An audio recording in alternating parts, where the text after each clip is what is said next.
Salut à tous amis, c'est Azami, toujours avec le même pull que sur la vidéo de la petite sirène qui était un peu mal cadrée un petit peu, je suis désolée, je peux la retourner, elle est cadrée un peu haute, c'est pas grave.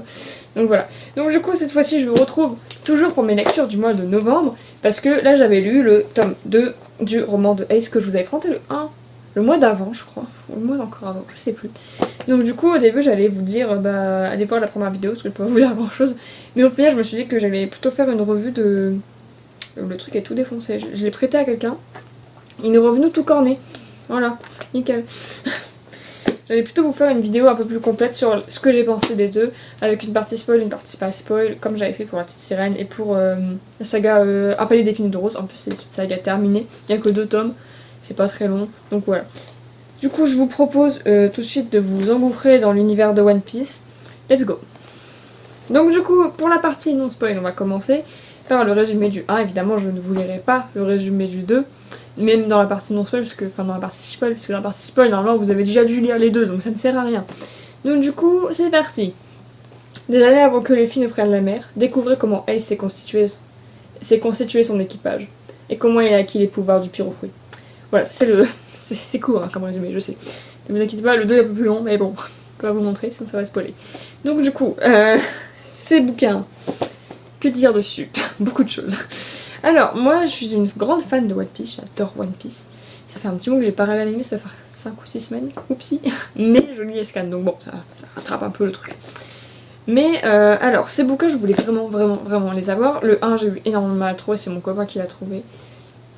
Je crois qu'il a eu à 15€, alors que de base il coûte 6,90, parce que j'ai le 2. Voilà.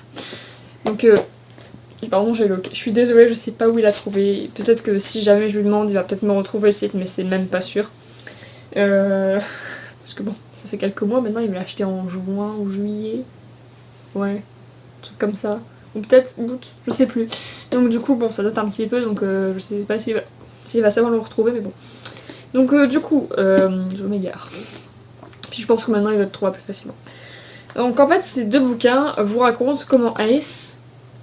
à partir du moment où Ace est parti, en fait, on a un petit ellipse, on a un mec qui parle. Alors c'est pas Ace qui écrit. Attention, c'est un membre dans son équipage. Je ne sais pas son nom, c'est un homme masqué.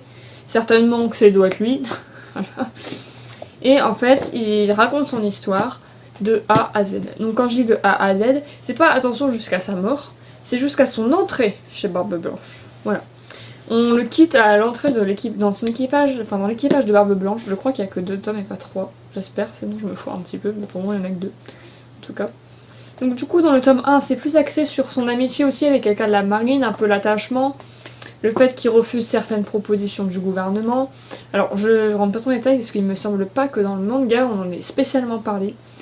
Parce que déjà je vois pas l'intérêt de faire un roman dessus. Et en plus de ça, quand je lisais je découvrais, donc je ne pense pas.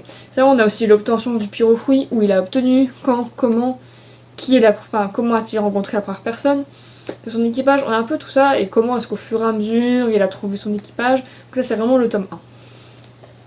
Et dans le tome 2, là c'est un petit peu plus différent, le tome 2, ça a un petit peu encore ça, mais vraiment quelques pages.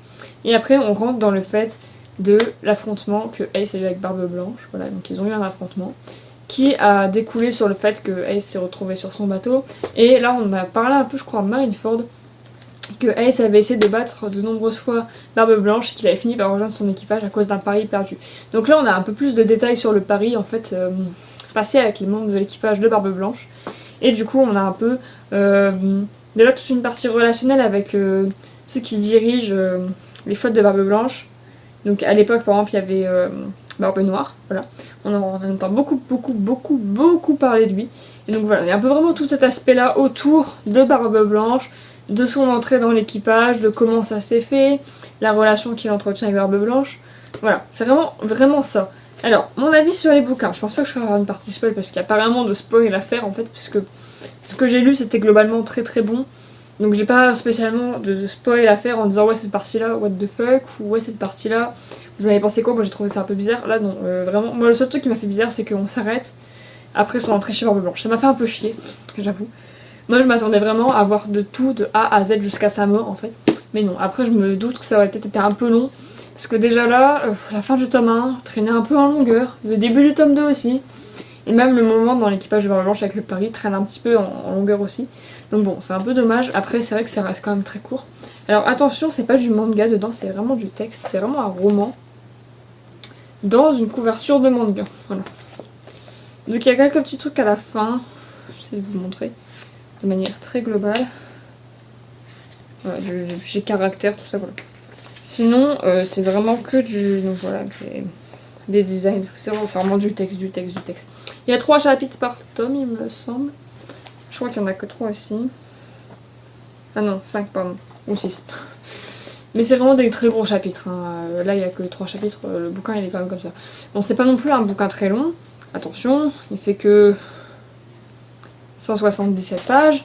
Mais vous voyez que c'est quand même assez écrit grand. Et c'est très centré dans la page. Il y a quand même une grande marge en dessous, une grosse marge en dessus. C'est écrit assez grand, donc bon. C'est pas non plus, ça se lit très très vite, attention. Donc du coup, qu'est-ce que j'en ai pensé globalement? Bah moi j'ai trouvé ça très sympathique. Écoutez, honnêtement j'ai trouvé ça très bien de se plonger un peu dans l'univers du personnage. Il y a bien l'univers de One Piece qui ressort bien derrière. Ça c'est très appréciable pour les gens qui aiment beaucoup l'univers de One Piece qui est très très riche comme moi. Et après il y a aussi le fait qu'on a un peu plus de relationnel parce que Ace on le connaît pas spécialement, mine de rien.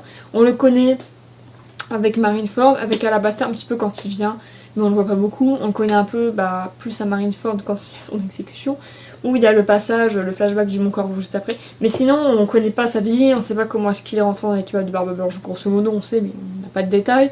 On sait pas comment il a rencontré son équipage, on sait pas quand il a mangé son pyrofruit, on sait pas plein de choses. Et du coup, c'est vrai que ça complète énormément le personnage, ça lui fait une biographie beaucoup plus intéressante et beaucoup plus large en fait. Et du coup, c'est vrai que à lire quand on aime beaucoup One Piece et quand on aime beaucoup le personnage aussi, moi c'est mon crush, hein, et je t'épouse, même si t'es décédé, je t'épouse. C'est très bizarre dit comme ça. Ça permet vraiment de creuser le personnage, de comprendre pas mal de choses. Il y a quelques petits détails aussi sur le monde qui les entoure.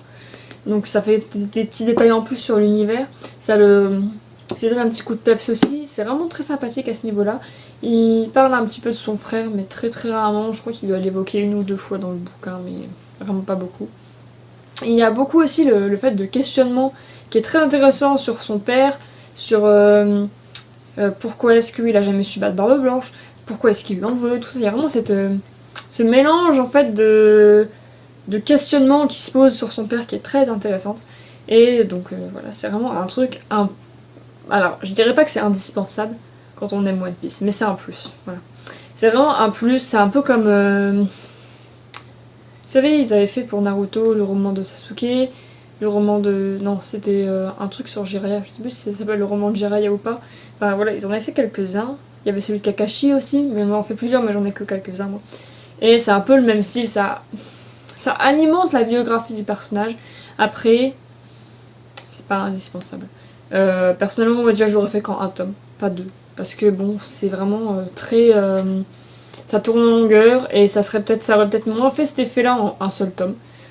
Alors pas forcément en le condensant, attention, mais c'est vrai que du coup tu trouves... En fait, à partir de là, on va dire, dans le 1, il se passe plus grand-chose en fait. C'est beaucoup de petits détails qui servent pas énormément, qu'on oublie, je saurais même plus te dire les détails qu'ils disent. Et après c'est pareil, dans le début du 2, tu te fais un peu chier. Et du coup c'est un peu dommage. Je sais que ces bouquins-là, autant le 1 je l'ai lu très rapidement, dans le sens où déjà c'était rapide, et mon copain était en télétravail, j'étais chez lui. Donc je pouvais pas non plus parler, je pouvais pas faire de vidéo, je pouvais que jouer et lire. Et du coup j'avais lu le bouquin en 1 journée ou 2, 1 journée et demie, un truc comme ça. Parce que j'avais rien à faire, voilà ça. Et du coup ça m'a bien occupée. Mais autant le 2, qui est déjà... Oh, je l'ai fait tomber le 1. Qui est pourtant un peu moins gros que le 1, mais c'est écrit un petit peu plus grand. Enfin non, un peu plus serré. Autant celui-là, je l'ai traîné plus. J'aurais pu le lire très rapidement, j'aurais pu le lire même délai quasiment. Sachant que j'ai pas lu toute la journée non-stop, hein, pour le 1, je le précise. Mais j'avais pas spécialement envie, parce qu'il se passait rien au début, c'est dommage. Tandis que ça aurait été dans un seul tome, alors on n'aurait pas eu cette impression parce qu'on se dirait, ouais mais il reste encore tout ça, donc il doit se passer des choses, donc du coup ça va se décanter. Et ça, je pense que ça n'aurait pas fait la même impression, on va dire. Donc voilà. Vélé. Donc pour les fans de One Piece, indispensable ou pas, je sais pas, mais très sympathique et ça rapporte beaucoup de détails sur les personnages, ça c'est très très bien. Ça apporte une richesse en plus, déjà One Piece c'est vraiment très riche, ça apporte une richesse en plus. Donc voilà, j'espère que cette vidéo vous aura plu. Si vous voulez les découvrir, n'hésitez pas. Franchement, ils sont très sympathiques à lire. J'ai un peu craché dessus sur la fin parce que bon, mon âme de jeune fille, enfin de petite fille qui regardait One Piece à 10 ans, est un peu en mode bon, c'est tellement riche One Piece que là il se passe pas grand chose pour un petit moment, ça me fait un petit peu chmoute. Parce que One Piece c'est vraiment que des aventures tout du long, de A à Z, il y a jamais de moment où tu t'ennuies. Et là bon, à part Dressrosa, là c'était un peu plus bon, vraiment je me fais chier quoi. Donc voilà, en tout cas j'espère que cette vidéo elle t'aura plu. N'hésite pas à me donner ton avis dans les commentaires, à me dire si tu l'as pas lu, si t'as envie de le lire, si tu l'as pas lu, pourquoi est-ce que tu le lirais pas si tu ne veux pas le lire, enfin voilà. En tout cas j'espère que cette vidéo t'aura plu, je vous dis à plus pour une prochaine vidéo de bouquin ou d'autre chose. Ciao ciao tout le monde.